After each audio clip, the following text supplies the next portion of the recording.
Good morning, and welcome to today's discussion. I'm Claire, and joining me is Alan.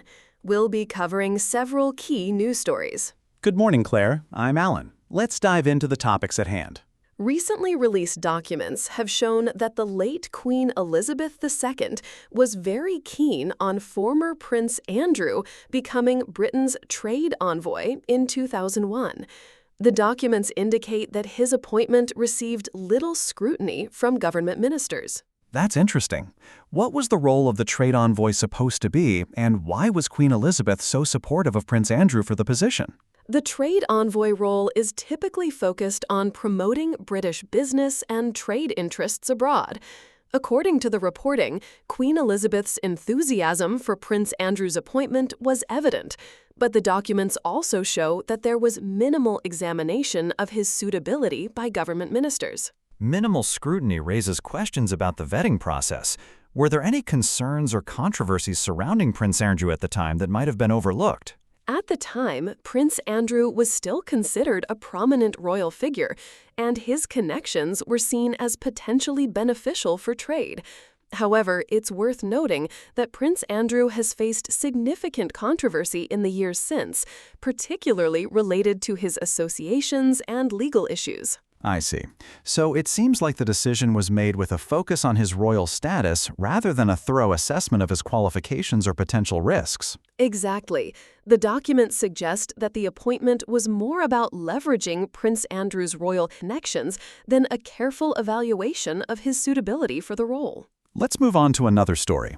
President Donald Trump recently decided to postpone signing an executive order on artificial intelligence, citing concerns that it might harm the U.S. AI industry's competitive edge. That's right. According to the reports, Trump called off the signing ceremony because he worried that the order could potentially dull America's advantage in AI technology. What were the expected provisions of this executive order, and how might they have impacted the AI industry? The exact details of the order weren't fully disclosed, but the reporting suggests it was intended to address various aspects of AI development and deployment. Trump's concern was apparently that the measures outlined could have unintended negative consequences on the industry. So the decision to postpone was driven by a desire to protect the industry. Have there been any reactions from the AI industry or experts regarding this move? The reporting indicates that there were mixed views, with some supporting the need for careful consideration of AI regulations, while others were concerned about the potential for lack of oversight. Tamil Nadu Chief Minister Vijay recently expanded his cabinet, bringing the total number of ministers to 33. This move also marked the return of the Congress Party to the government after nearly 6 decades. That's correct. The expansion included 23 new ministers, with the Congress Party getting 2 ministerial positions.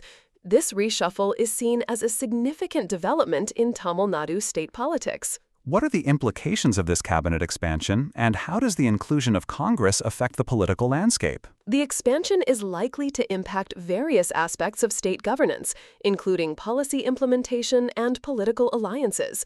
The return of Congress to the government after such a long absence is particularly noteworthy, as it brings new dynamics to the ruling coalition. Were there any notable changes in ministerial portfolios during this expansion? Yes, there were some significant changes.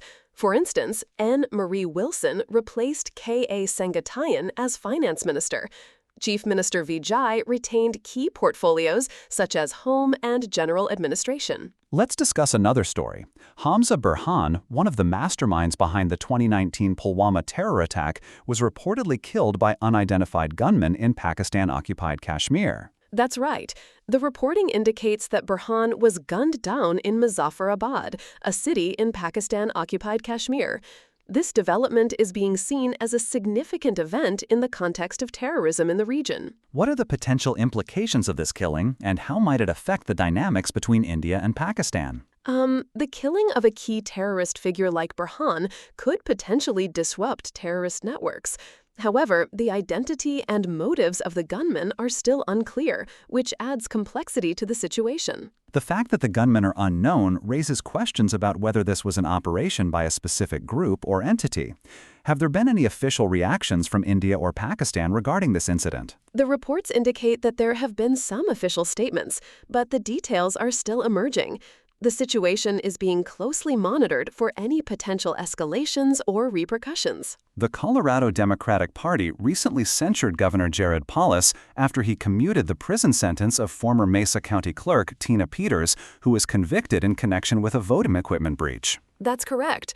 The censure was passed by an overwhelming majority, with 89.8% of the Central Committee voting in favor. The decision to commute Peters' sentence was seen as controversial by many within the party. What were the reasons behind Governor Polis's decision to commute Tina Peters' sentence, and how did the Democratic Party respond to it? According to the reporting, Governor Polis's office didn't provide detailed reasons for the commutation. However, the censure motion by the Democratic Party criticized the decision, suggesting it undermined the rule of law and the integrity of elections. The strong reaction from the party indicates significant internal disagreement. How might this censure affect Governor Polis's standing within the party and his ability to govern? The censure is a formal rebuke, which could have political repercussions for Governor Polis. However, it's unclear at this stage how it will impact his governance or his standing within the party in the long term. As we wrap up today's discussion, it's clear that these stories cover a wide range of significant issues, from royal appointments to geopolitical developments and domestic political controversies. Indeed, and each of these stories offers a glimpse into the complex dynamics at play in different spheres.